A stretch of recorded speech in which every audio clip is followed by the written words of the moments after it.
अस्सलामुअलैकुम मेरे अजीज़ तलबा और तालिबात। उम्मीद करता हूँ कि आप सब बखैर आफियत हैं। आप मुझसे पढ़ रहे हैं जमात दहम की फ़िज़िक्स, और जमात दहम की फ़िज़िक्स में हम अपनी किताब का यूनिट नंबर 14 करंट इलेक्ट्रिसिटी पढ़ रहे हैं। अपनी पिछली क्लास में हमने एक बहुत अहम कानून देखा कि जिसमें पोटेंशियल डिफरेंस और करंट का ताल्लुक बताया गया था। उस कानून को हमने नाम दिया था ओहम का कानून। ओहम के कानून से मुतल्लिक जो मिसाल 14.2 आपकी किताब में हल की गई है, उसको सीखेंगे कि उसको किस तरह से हल करना है, और साथ ही साथ देखेंगे कि ओहमिक मटेरियल और नॉन ओहमिक मटेरियल्स क्या क्या हैं। इन ओहमिक मटेरियल्स को ओहमिक कंडक्टर्स भी कहा जाता है। तो चलें इन दोनों में फ़र्क जानने के लिए तो चलते हैं अपने लाइट बोर्ड की जानिब। जी तो मेरे अजीज़ तलबा और तालिबात, जैसा कि लेक्चर के आगाज़ में बता चुका हूँ कि क्योंकि हमने पिछले अपने लेक्चर में ओहम्स लॉ को पढ़ा है, तो ओहम्स लॉ में एक फार्मूला आया था V बराबर है IR। अब फार्मूला जहाँ पे आए उसके मुतल्लिक हम कोई हिसाबी सवाल ना करें, ये कुछ बात मुमकिन नहीं लगती, ये बात कुछ सूट नहीं कर रही, तो क्यों ना हम उसी फार्मूले के मुतालिक एक सवाल सोल्व कर लें। सवाल है आपकी किताब का मिसाल नंबर 14.2। इस 14.2 में यह कहा जा रहा है कि एक हीटिंग एलिमेंट है, और जब उसके साथ एक वोल्ट मीटर लगाया गया तो वोल्ट मीटर ने जो रीडिंग दी वो है 60 वोल्ट, और उस हीटिंग एलिमेंट से बहने वाला करंट है 2 एम्पेयर। तो आप बताएं कि इस हीटिंग एलिमेंट की रेजिस्टेंस क्या होगी। तो चलें क्यों ना सबसे पहले वो डाटा लिख लें जो कि हमें दिया गया है। तो हम हेडिंग देंगे दिया गया डेटा।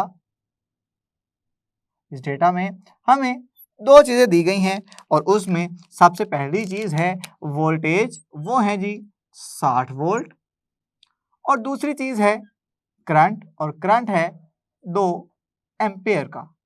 हमने मालूम क्या करना है, हमसे मतलूब क्या कर रहा है, वो कह रहा है जी आप मालूम करें कि इस सर्किट में इस हीटिंग एलिमेंट की रेजिस्टेंस क्या होगी, करंट को, चार्जेस को कितनी ज़्यादा रुकावट का सामना करना पड़ेगा। तो आप जानते हैं कि ओहम के कानून के मुताबिक आप ओहम के कानून का फार्मूला लगाएंगे, V बराबर है IR। यहाँ पे V दिया गया है आपको, I दिया गया है आपको, आपने मालूम करना है R के लिए फार्मूला एडजस्ट कर लें, ये बच जाएगा V बटा I। कीमतें दर्ज करें, V की कीमत है आपके पास 60 वोल्ट, और करंट की कीमत है आपके पास 2 एम्पेयर। तो इससे R की वैल्यू बच जाएगी 30। 60 बटा 2 करेंगे तो आंसर 30 ही आएगा, और चूंकि वोल्टेज और करंट के यूनिट SI हैं तो आप रेजिस्टेंस के भी SI यूनिट लिखेंगे जो कि है ओहम। तो आप कहेंगे उस हीटिंग एलिमेंट की रेजिस्टेंस 30 ओहम है। लेकिन याद रखिएगा कि ये जो ओहम है ये रेजिस्टेंस का एक छोटा यूनिट है। हमने कहा था कि 1 ओहम तब बनता है जब 1 वोल्ट का पोटेंशियल डिफरेंस 1 एम्पेयर का करंट।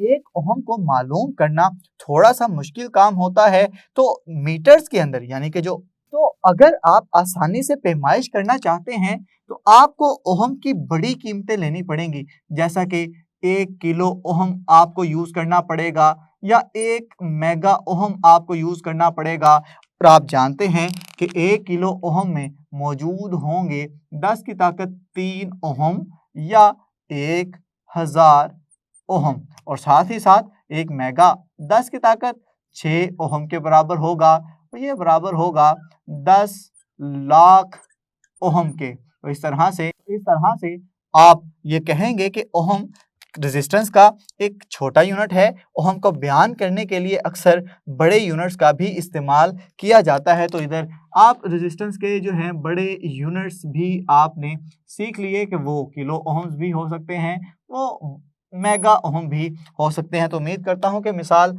14.2 आपको समझ आ गई है। तो चलें बढ़ते हैं आज के असल मौजू की जानिब। जो अब हम बढ़ चुके हैं आज के असल मौजू की जानिब, जिसमें हमने देखना है कि टेम्परेचर के बढ़ाने से रेजिस्टेंस पे क्या असर पड़ता है, ओहम का कानून किस तरह से तब्दील होता है। अगर आपको ओहम के कानून की इबारत याद हो जो कि मैंने पिछले लेक्चर में समझाई थी, तो वहां मैंने कहा था कि अगर किसी कंडक्टर के टेम्परेचर और तबई हालतों में कोई तब्दीली रूनुमा ना हो तो उस कंडक्टर के सिरों के दरमियान पैदा होने वाला पोटेंशियल डिफरेंस करंट के बहने की मिकदार के डायरेक्टली प्रोपोर्शनल होता था। और वहां मैंने आपको एक चीज बताई थी कि टेम्परेचर क्यों नहीं तब्दील कर सकते, टेम्परेचर को एक जैसा रखना क्यों जरूरी है ओहम के कानून के अंदर, हम क्यों टेम्परेचर को तब्दील नहीं कर सकते। तो चलें बात वहीं से शुरू करते हैं जहां से उस बात को हमने समझा था। हमने कहा था फर्ज करें कि ये एक कंडक्टर है और कंडक्टर को जब किसी बैटरी के साथ जोड़ा जाएगा, जब इसे कोई पोटेंशियल डिफरेंस दिया जाएगा तो इस पोटेंशियल डिफरेंस की वजह से इस कंडक्टर के अंदर करंट पैदा होना शुरू हो जाएगा। ये बैटरी का पॉजिटिव टर्मिनल, ये बैटरी का नेगेटिव टर्मिनल। और अगर हम जानते हैं कि कंडक्टर के अंदर बहुत सारे एटम्स मौजूद हैं और एटम के साथ बहुत ज़्यादा न्यूक्लियाई एसोसिएट होते हैं, उनका ताल्लुक होता है, और इन न्यूक्लियाई के अलावा इस कंडक्टर में एक पूल है इलेक्ट्रॉन्स का। बहुत सारे यहाँ पे इलेक्ट्रॉन्स भी हैं जो कि आज़ादाना घूम रहे हैं, आज़ादाना है। इनको अगर थोड़ी सी ताकत मिले तो ये ताकत को रिसीव करते हुए एक जगह से दूसरी जगह हिजरत करने की काबिलियत रखते हैं। अब मैं कह रहा हूँ क्योंकि यहाँ पे पोटेंशियल डिफरेंस आ गया है, पोटेंशियल डिफरेंस आने का मतलब ये हो गया कि यहाँ पे बहुत ज़्यादा हाई पोटेंशियल पैदा हो जाएगा और यहाँ पे कम पोटेंशियल पैदा हो जाएगा। इलेक्ट्रॉन क्या करेंगे, इलेक्ट्रॉन इस पॉजिटिव पोटेंशियल की जानिब बढ़ना शुरू कर देंगे, लेकिन इनमें से चंद इलेक्ट्रॉन इस पॉजिटिव पोटेंशियल की जानिब आएंगे और जिनके पास एनर्जी अभी भी कम है वो इस पॉजिटिव पोटेंशियल के पास नहीं आएंगे। फिर जैसे जैसे मैं बैटरी का पोटेंशियल डिफरेंस बढ़ाता चला जाऊंगा तो उसके बढ़ाने के साथ साथ ये चार्जेस का बहाव भी बढ़ता चला जाएगा, जिसको मैंने कहा था कि ये ओहम का कानून है कि पोटेंशियल डिफरेंस करंट के डायरेक्टली प्रोपोर्शनल होता चला जाएगा। अब अगर ये बात आपको समझ आ चुकी है तो अब अगर मैं टेम्परेचर को तब्दील कर दूं, टेम्परेचर को तब्दील करने से आप जानते हैं कि किसी भी चीज की वाइब्रेशन बढ़ जाती है। वाइब्रेशन बढ़ने का मतलब है वो चीज अपनी ही जगह पर वायोलेंटली तेजी के साथ आगे और पीछे की जानिब हरकत कर रही है। अब यहाँ पे क्या चीज आगे और पीछे की जानिब हरकत करेगी, यहाँ पे आगे और पीछे की जानिब हरकत करेंगे ये इलेक्ट्रॉन्स। फर्ज करें मैं इसको आपको अलग करके बता देता हूं ताकि चीजें आसानी के साथ समझ आ जाएं। फर्ज करें कि पहले ये दो न्यूक्लियाई, दो एटम ऐसी पोजीशन पे पड़े हुए थे और इलेक्ट्रॉन यहां से आसानी के साथ गुजर सकता था। अभी भी यहाँ पे रेजिस्टेंस तो होगी लेकिन रेजिस्टेंस फर्ज कर लें अभी बहुत थोड़ी है। अब जैसे ही मैंने टेम्परेचर बढ़ाया, जैसे ही मैंने इस कंडक्टर को हीट देना शुरू की, टेम्परेचर बढ़ना शुरू हुआ तो क्या हुआ, इस एटम ने जोर जोर से वाइब्रेट करना शुरू कर दिया। पहले जो एटम सिर्फ इधर तक उसका असर चल रहा था, अब उसका असर यहाँ तक आ गया है, बढ़ गया है उसका असर। अब क्या होगा कि अब जो इलेक्ट्रॉन यहाँ से आने की कोशिश करेगा उसे ज्यादा रुकावट का सामना करना पड़ेगा, उसके लिए गुजरना मुश्किल हो जाएगा। इसका मतलब ये हो गया कि जैसे जैसे मैं इस कंडक्टर का टेम्परेचर बढ़ाता चला जाऊंगा, टेम्परेचर के बढ़ाने से एटम की वाइब्रेशंस बढ़ेंगी और वाइब्रेशंस के साथ इस इलेक्ट्रॉन को रुकावट का ज्यादा सामना करना पड़ेगा। इसका मतलब ये हो गया कि इस कंडक्टर की रेजिस्टेंस बढ़ गई। तो इसका मतलब यहाँ पे हम एक हेडिंग देंगे, हेडिंग का नाम ये होगा कि रेजिस्टेंस पर टेम्परेचर का असर। टेम्परेचर के बढ़ाने से रेजिस्टेंस क्या असर डालेगी कंडक्टर के ऊपर। तो हमने देखा कि जैसे जैसे मैं टेम्परेचर बढ़ाता चला जा रहा हूं उसकी रेजिस्टेंस भी बढ़ती चली जा रही है। और ये किसके लिए मैंने लिखा है, ये लिखा है मैंने कंडक्टर्स के लिए। लेकिन क्या हर मटेरियल के लिए टेम्परेचर के बढ़ाने से रेजिस्टेंस बढ़ जाएगी? तो जवाब है हरगिज़ नहीं। हमारे पास मटेरियल की एक ऐसी लिस्ट भी है कि जब हम उसका टेम्परेचर बढ़ाएंगे तो उसकी रेजिस्टेंस कम होती चली जाएगी। आप जानते हैं उस मटेरियल को क्या कहते हैं? उस मटेरियल को नाम दिया जाता है थर्मिस्टर। और थर्मिस्टर की ख़ुसूसियत ये है कि टेम्परेचर के बढ़ाने के साथ साथ उसकी रेजिस्टेंस कम होती चली जाती है। ये थर्मिस्टर बुनियादी तौर पे हीट सेंसिटिव रेजिस्टर्स होते हैं। हीट सेंसिटिव रेजिस्टर का मतलब है ये रेजिस्टर की ही एक किस्म है, लेकिन ये हीट को सेंस करते हैं। हीट को सेंस करके ये उस सर्किट के अंदर जो रेजिस्टेंस पैदा हो रही है उसको कम कर देते हैं। अब इसका मतलब ये हो गया कि कंडक्टर क्या करते हैं? टेम्परेचर के बढ़ाने से रेजिस्टेंस बढ़ा लेते हैं। थर्मिस्टर क्या करते हैं? टेम्परेचर के बढ़ाने से अपनी रेजिस्टेंस को कम कर लेते हैं। ये इस वजह से होता है कि गर्म होने पर कंडक्शन करंट के लिए ज़्यादा आज़ाद इलेक्ट्रॉन्स दस्तयाब हो जाते हैं। तो इसका मतलब ये हो गया कि हमारे पास दो किस्म की हालतें होंगी, दो किस्म के मटेरियल होंगे कि जिस पे टेम्परेचर मुख्तलिफ तरीके से असर अंदाज होगा। चलें अब देखते हैं क्या कोई ऐसा भी है कि टेम्परेचर मैं बढ़ाता चला जा रहा हूं तो उसकी रेजिस्टेंस पे कोई असर नहीं पड़ रहा? क्या ऐसा भी मटेरियल मेरे पास कोई मौजूद है? तो हम देखेंगे कि ऐसे मटेरियल को नाम दिया जाता है ओहमिक मटेरियल्स, या इन ओहमिक मटेरियल्स को आप ओहमिक कंडक्टर्स भी लिख सकते हैं। अब ओहमिक ओहमिक निकला ओहम के कानून से। अब ऐसे मटेरियल जो ओहम के कानून के मुताबिक होंगे, ओहम का कानून क्या कहता है कि हमेशा करंट और वोल्टेज एक जैसे रहेंगे, डायरेक्टली प्रोपोर्शनल रहेंगे। अगर मैं जितना मर्जी टेम्परेचर बढ़ाता चला जाऊं उन पे कोई असर नहीं पड़ेगा, हमेशा पोटेंशियल डिफरेंस के बढ़ाने से करंट बढ़ता चला जाएगा। तो ऐसे मटेरियल्स को, ऐसे कंडक्टर्स को मैं नाम दूंगा ओहमिक कंडक्टर्स का। तो इसकी तारीफ अगर आपसे पूछ ली जाए कि बताएं ओहमिक कंडक्टर्स क्या होते हैं, तो आप इसकी तारीफ कुछ यूं करेंगे कि ऐसे मटेरियल्स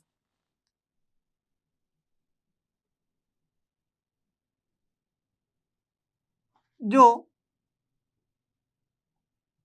ओहम के कानून की तस्दीक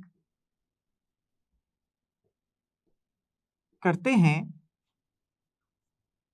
और वोल्टेज की वसी रेंज के लिए इनकी रेजिस्टेंस कांस्टेंट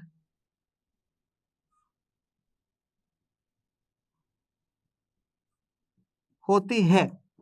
तो ये आ गई हमारे पास ओहमिक कंडक्टर की तारीफ। चलिए अब समझते हैं कि हमसे कहा ये क्या जा रहा है। मैं बार बार ये कह रहा था कि टेम्परेचर के बढ़ाने से इसके पोटेंशियल डिफरेंस और करंट के ताल्लुक पे कोई असर नहीं पड़ेगा, कि पोटेंशियल डिफरेंस और करंट हमेशा डायरेक्टली प्रोपोर्शनल रहेंगे। तो मैंने ये तो कह दिया कि ऐसे मटेरियल जो ओहम के कानून की तस्दीक करते हैं, तो ये बात तो यहाँ तक ठीक थी, लेकिन मैं ये भी कह रहा हूँ कि वोल्टेज की वसी रेंज के लिए उनकी रेजिस्टेंस कांस्टेंट होती है। इसका क्या मतलब है? मैं बात कर रहा था टेम्परेचर की बात करते करते मैंने वोल्टेज क्यों लिख दिया? मुझे ऐसी क्या जरूरत पेश आई कि मैंने वोल्टेज लिख दिया?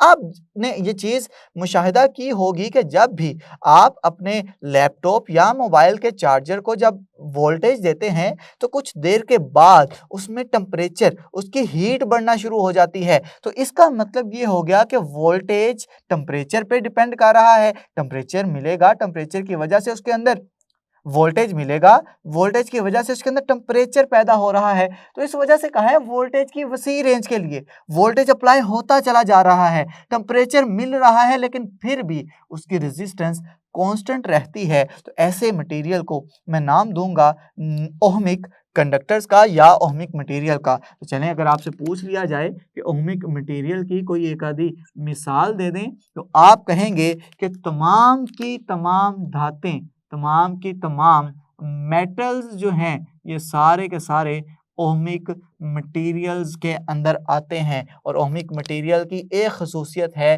कि हमेशा क्या होगा इसके अंदर जी, इसके अंदर पोटेंशियल डिफरेंस और करंट का डायरेक्ट ताल्लुक होगा कि एक चीज़ के बढ़ाने से दूसरी चीज़ बढ़ती चली जाएगी।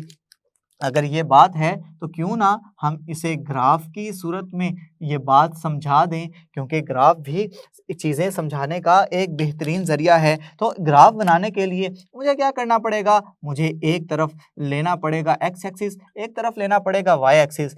एक्स एक्सिस पे जो कीमत ली गई है वो है करंट की, और वाई एक्सिस पे कीमत ली गई है वोल्टेज की। तो इस तरह से ये वी आई ग्राफ बनेगा, और ये V I graph ohmic conductor के लिए हमेशा एक खत्ते मुस्तकीम ग्राफ बनेगा। मैंने कहा था कि वोल्टेज के बढ़ाने के साथ साथ क्या होगा, करंट बढ़ेगा। चले देखते हैं क्या ये बात ठीक है। देखें, ये वोल्टेज की वैल्यू, करंट की वैल्यू, जैसे ही वोल्टेज बढ़ाया करंट की वैल्यू भी बढ़ गई, जैसे ही वोल्टेज मजीद बढ़ाया करंट की वैल्यू भी मजीद बढ़ गई। वोल्टेज बढ़ाता चला जा रहा हूँ, करंट की वैल्यू बढ़ती चली जा रही है। तो इसका मतलब कि वो बात जो हमने यहाँ पे की है कि वोल्टेज यानी कि पोटेंशियल डिफरेंस और करंट का आपस में डायरेक्ट रिलेशन है, वो किसके लिए है, ओहमिक मटेरियल के लिए है। तो ये ग्राफ भी आप कह देंगे कि ये ग्राफ किसको शो कर रहा है, ओहमिक कंडक्टर को। ओहमिक कंडक्टर्स के लिए ये वी आई ग्राफ है।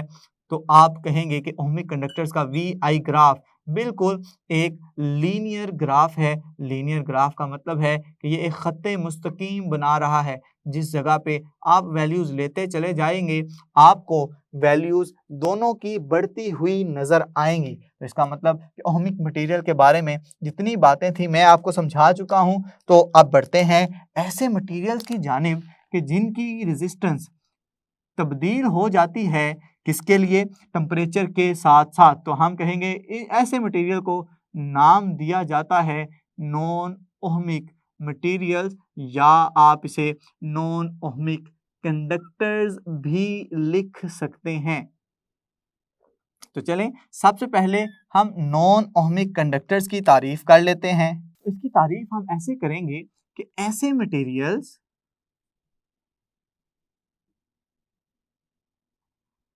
जिनकी रेजिस्टेंस वोल्टेज या करंट के तब्दील होने से तब्दील हो जाए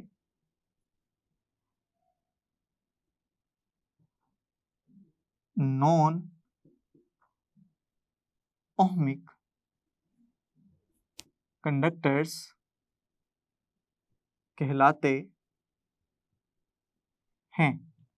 नॉन ओहमिक कंडक्टर की तारीफ लिख चुके हैं, तो लाजमी तौर पे अगर हमसे मिसाल पूछ ली जाए तो हम मिसाल भी बयान करेंगे। मिसाल जो अमूमी तौर पे नॉन ओहमिक कंडक्टर्स की ली जाती है वो एक फिलामेंट मटेरियल की ली जाती है। फिलामेंट एक कंडक्टर ही है कि कंडक्टर में हम कह चुके हैं कि टेम्परेचर के बढ़ाने से रेजिस्टेंस बढ़ जाएगी। अब अगर इसका ग्राफ आप बनाना चाहते हैं तो ग्राफ के लिए आप दोबारा से एक एक्स एक्सिस का इंतखाब करेंगे, एक वाई एक्सिस का इंतखाब करेंगे। हमेशा की तरह वाई एक्सिस पे लिया जाएगा वोल्टेज और एक्स एक्सिस पे लिया जाएगा करंट। अब इसका ग्राफ कुछ इस सूरत में आपको नजर आएगा। हम कह रहे हैं कि टेम्परेचर बढ़ने से क्या होगा, रेजिस्टेंस बढ़ेगी, और रेजिस्टेंस बढ़ने से क्या होगा, करंट की वैल्यू तब्दील हो जाएगी। तो अब अगर इसका ग्राफ आप बनाएं तो ग्राफ इसका कुछ इस तरह से आएगा, इस तरह से। अब देखें, इस जगह तक तो ग्राफ बिल्कुल स्ट्रेट लाइन है कि जैसे जैसे वोल्टेज बढ़ता चला जा रहा है करंट की वैल्यू भी बढ़ती चली जा रही है। लेकिन इस से पार होते ही अब वोल्टेज की वैल्यू जिस हिसाब से बढ़ा रहे हैं करंट की वैल्यू कम तरीके से बढ़ रही है। कम तरीके से बढ़ने का मतलब ये है कि अब उसकी रेजिस्टेंस बढ़ना शुरू हो गई है और रेजिस्टेंस जैसे ही बढ़ेगी तो करंट की वैल्यू कम होना शुरू हो जाएगी। तो हम कह देंगे कि ये वाला जो ग्राफ मैंने यहाँ पे बनाया है ये किसके लिए है? ये फिलामेंट के लिए है। लेकिन हमने एक ऐसा मटेरियल भी तो पढ़ा था कि जिसकी रेजिस्टेंस कम होती है टेम्परेचर के बढ़ाने से, तो उसका ग्राफ भी बना लेते हैं। उसका ग्राफ बनाने के लिए दोबारा से इंतखाब करेंगे एक अदद वाई एक्सिस का, एक अदद एक्स एक्सिस का। वाई एक्सिस पे ले लेंगे वोल्टेज और करंट ले लेंगे एक्स एक्सिस की सिमत में। हम कह रहे हैं कि टेम्परेचर बढ़ा रहे हैं, टेम्परेचर के बढ़ाने से क्या हो रहा है? रेजिस्टेंस कम हो रही है। और रेजिस्टेंस के कम होने का क्या मतलब है? रेजिस्टेंस के कम होने का मतलब ये है कि करंट बढ़ रहा है। तो छोटे टेम्परेचर के लिए, छोटी रेंज के लिए तो हमारे पास यहाँ पे भी एक स्ट्रेट लाइन आएगी, लेकिन जैसे जैसे टेम्परेचर बढ़ता चला जा रहा है रेजिस्टेंस में कमी आएगी और ग्राफ कुछ इस तरह से आएगा। देखें यहाँ पे क्या हो रहा है, वोल्टेज बढ़ा रहे हैं, करंट बढ़ रहा, वोल्टेज बढ़ा रहे हैं, करंट बढ़ रहा है, वोल्टेज बढ़ा रहे हैं। लेकिन अब देखें कि वोल्टेज बहुत कम बढ़ा रहा हूँ लेकिन मेरे पास करंट की वैल्यू बहुत ज़्यादा बढ़ गई। इसका मतलब ये है कि यहाँ पे चूंकि टेम्परेचर बढ़ गया है तो टेम्परेचर के बढ़ने से रेजिस्टेंस कम हुई है, रेजिस्टेंस के कम होने से करंट की वैल्यू बढ़ती चली जा रही है। और इसका मतलब ये हुआ कि ये वाला जो ग्राफ है ये थर्मिस्टर्स के लिए है, कि ऐसे मटेरियल्स कि जिनकी रेजिस्टेंस कम होती है टेम्परेचर के बढ़ाने से, उनका ग्राफ कुछ इस तरह से नज़र आएगा। तो उम्मीद करता हूं कि आपको आज के लेक्चर में जितनी भी डिस्कशन की है हमने सारी समझ आई होगी। जी तो मेरे अजीज तलबा और तालिबात, आज के लेक्चर में आपने सीखी हैं 3 चीज़ें। पहली, आपने मिसाल 14.2 का हल देखा, फिर देखा कि ओहमिक मटेरियल्स ऐसे मटेरियल हैं कि जो ओहम के कानून की तस्दीक करते हैं, और नॉन ओहमिक मटेरियल ऐसे मटेरियल हैं कि जिनमें वोल्टेज या करंट के बढ़ाने से रेजिस्टेंस भी तब्दील हो जाती है। इन दोनों के ग्राफ भी आपने समझ लिए हैं, इनकी मिसालें भी समझ ली। तो आज के लेक्चर में जितनी भी बातें डिस्कस हुई हैं, उम्मीद करता हूं कि आपको अच्छे से उनकी समझ आ गई है। मज़ीद अपना सफ़र जारी रखेंगे लेकिन आने वाले वीडियो लेक्चर्स में। तब तक के लिए अपना बहुत सा ख्याल रखें, अपने से ज़्यादा दूसरों का खुश रहें, खुशियाँ बांटें। अल्लाह हाफिज़।